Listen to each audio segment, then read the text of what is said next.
$4 trillion economy हम पहुंच गए हैं। गौतम अदानी ने भी ट्वीट करा है, क्योंकि आईएमएफ का डेटा है, जो आईएमएफ का ट्रैकर है, उसको कोट करते हुए बोला है कि इंडिया की इकोनॉमी 4 ट्रिलियन से क्रॉस हो गई। अब जो ज्यादा जो शेयर है ग्लोबल इकोनॉमी में वो इंडिया और चाइना का होने वाला है अमेरिका के बाद। बाकी सारे तो पीछे आ जाएंगे, यूरोप इनकी तो गेम ही खत्म हो रही है।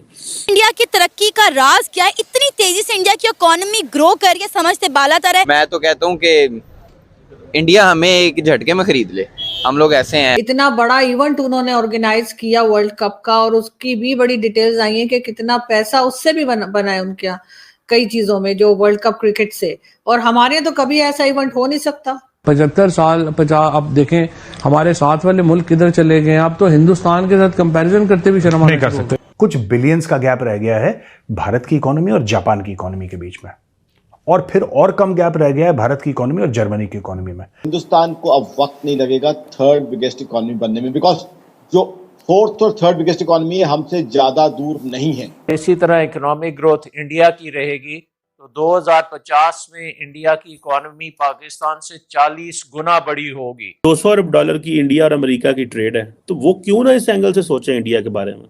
जो आईएमएफ वालों पे लाना, जिन्होंने भाई बोला था 2028 के 29 में भारत, सही बात है। हाँ। मतलब भाई तुम लोग कैसी रिपोर्टें बना रहे हो बे?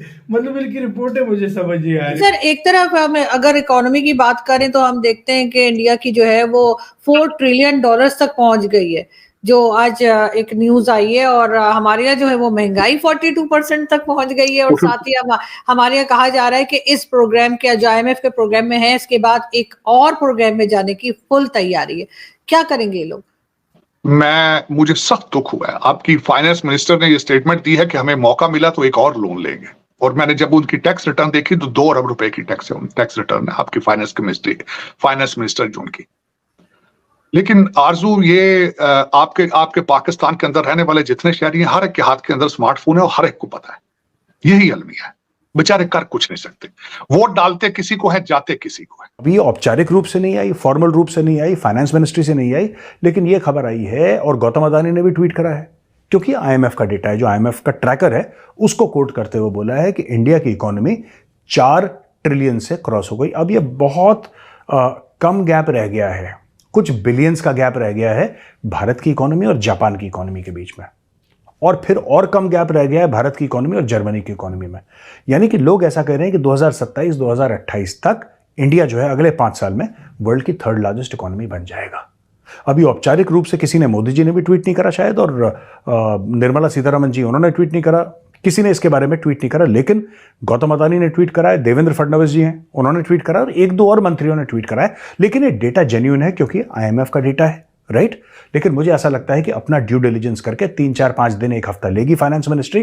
फिर उसके बाद जब फाइनेंस मिनिस्ट्री ओके करेगी कि हाँ साहब हम लोग श्योर हैं, हम लोग इस मामले में बिल्कुल पक्के हैं, तब जाके, क्योंकि हमारे यहाँ ऐसे ही होता है कि we are very conservative in that sense, और होना भी चाहिए। जय हिंद दोस्तों। तो सभी देशवासियों को बहुत बहुत बधाई। 4 ट्रिलियन की जीडीपी होना ये बहुत बड़ी बात होती है हमारे लिए, क्योंकि हम अर्थव्यवस्था के मामले में 11वें नंबर पर थे 2014 में। 11वें नंबर से 5वें नंबर पर आ जाना, और इसके लिए सबसे पहले तो पूरे देशवासियों को बधाई, और उसके बाद थैंक्स टू मोदी गवर्नमेंट, क्योंकि मोदी गवर्नमेंट की नीतियों ने ही इस देश के लोगों को काम करने के लिए, अपने देश के प्रति सद्भावना से कार्य करने के लिए प्रेरित किया है। क्योंकि जब आपका लीडर ईमानदार होता है तो आपके मन में भी देश के लिए कुछ करने की चाह होती है, और स्वाभाविक है पूरे देश ने नरेंद्र मोदी गवर्नमेंट का साथ दिया। नरेंद्र मोदी की क्लियर नीतियों के कारण और देश की पब्लिक ने जिस हिसाब से उनका साथ दिया, हर सेक्टर में ईमानदारी से कार्य किया, उसके कारण आज हम 4 ट्रिलियन की जीडीपी बन चुके हैं। यानी कि हमारी अर्थव्यवस्था 4 ट्रिलियन को क्रॉस कर चुकी है, और ये हमारे लिए बहुत बड़ी बात है। 4 ट्रिलियन को क्रॉस इतनी जल्दी से कर जाना, तो यानी कि हम बहुत ही जल्द दुनिया की 4थी सबसे बड़ी अर्थव्यवस्था बनने वाले हैं, और उसके यूँ समझ लेना कि कुछ महीने लगेंगे 4थी बनने के बाद हम दुनिया की 3री सबसे बड़ी अर्थव्यवस्था बन जाएंगे। और इसके लिए मोदी गवर्नमेंट का काफ़ी धन्यवाद। और उसके साथ साथ, क्योंकि जब स्वाभाविक है आपका देश पहले भी वैसा था, आज भी वैसा ही है। 2014 के बाद से एक क्लियर गवर्नमेंट आपको मिली है, तभी जाकर ये संभव हो पाया है। वरना क्योंकि जब नेता ही चोर लुटेरे होते हैं तो जो निचले स्तर के लोग होते हैं उनका फिर देश के प्रति उस हिसाब का सम्मान नहीं रह जाता। फिर वो भी सोचते हैं कि यार हम भी लूटे हैं और अपना काम देखें। सब अपने अपने हितों को देखने लगते हैं। यही होता है जब आपका लीडर पाकिस्तानियों जैसा हो, क्योंकि उनका तो क्लियर रहता है पाकिस्तानियों का। अभी पाकिस्तानी छाती पीट रहे हैं, उन्हें तकलीफ़ हो रही है।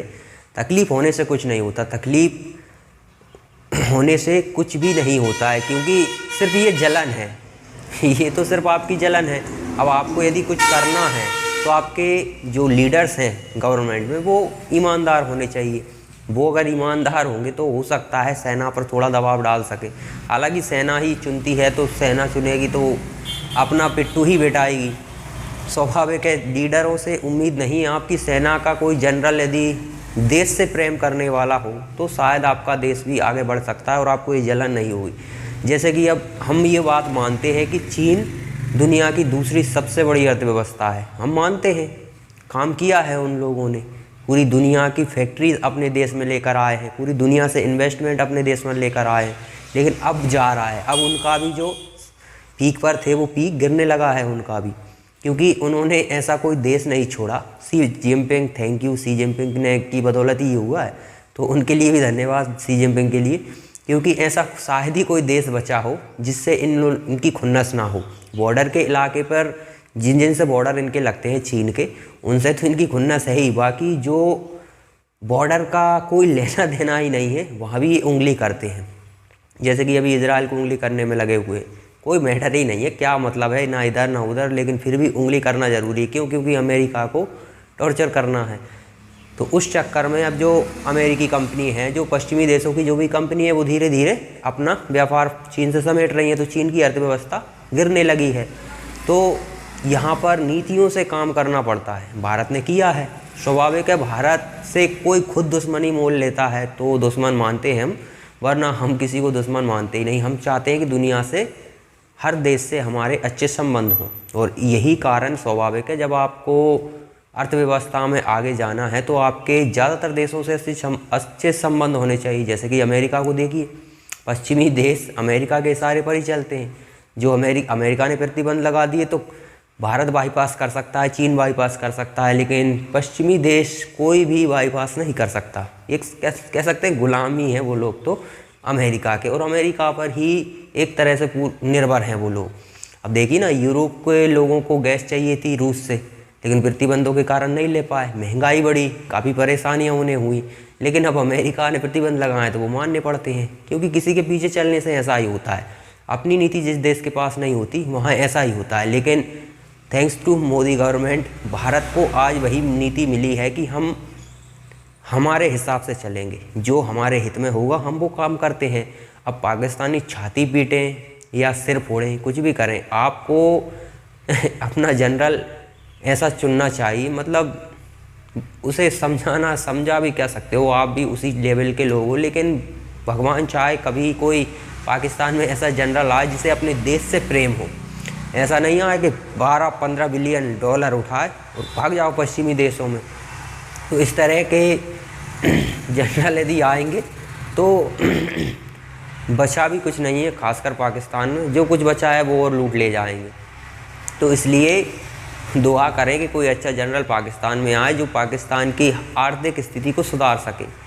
लेकिन आपको तो सिर्फ वही गजवा हिंद और जिहाद, ये दो चीज़ें जब तक पाले रहोगे तब तक कुछ नहीं कर सकते। आज भारत इतना कैपेबल है, 4 ट्रिलियन हमारी अर्थव्यवस्था हो जाना, दुनिया की चौथी सबसे बड़ी अर्थव्यवस्था हम बनने ही वाले हैं। ज़्यादा समय नहीं है, जिस रफ्तार से हम चल रहे हैं कुछ ही महीने लगेंगे, आप देखेंगे इसे।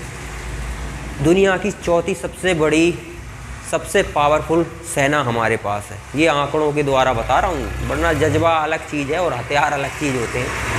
जज्बे के हिसाब से तो पाकिस्तान की आर्मी दुनिया की सबसे पावरफुल आर्मी है, लेकिन इन्हें ये पता, सच्चाई से थोड़े ये अलग ही रहते हैं। हथियार, एक मिसाइल आ रही है जैसे कि हाइपरसोनिक मिसाइल है, कोई भी एयर डिफेंस सिस्टम उसे रोक ही नहीं सकता। वहाँ जज्बा क्या करेगा आपका? जिसके पास ऐसी ऐसी मिसाइलें होंगी, जीत तो उसी की होती है, स्वाभाविक है। इजराइल हमास को ठोक रहा है, क्यों? क्योंकि उसके पास टेक्नोलॉजी है, टेक्नोलॉजी से बने हुए इस पीढ़ी के हथियार हैं, इसलिए वो ठोक रहा है। तो इस सच्चाई को ये लोग मानते नहीं हैं, इनको ऐसा ही लगता है। अब भारत जिस स्थिति में है, कल्पना कीजिए पाकिस्तान उस स्थिति में होता और भारत कमज़ोर होता, तो क्या ये एक भी क्षण हमला करने से पहले सोचते? भारत पर अभी तक ये हमला कर चुके होते, लेकिन भारत ने हमला नहीं किया। क्यों? क्योंकि क्या करना है हमला कर? अर्थव्यवस्था मजबूत होगी तो इन पे हमला करने की ज़रूरत नहीं, वो बेचारे वैसे ही आपस में ही हमला एक दूसरे पर करने में लगे हुए हैं। तो कॉन्ग्रेचुलेसन सभी देशवासियों को, 4 ट्रिलियन की अर्थव्यवस्था ये बहुत बड़ी बात है, और ये तो शुरुआत भर है।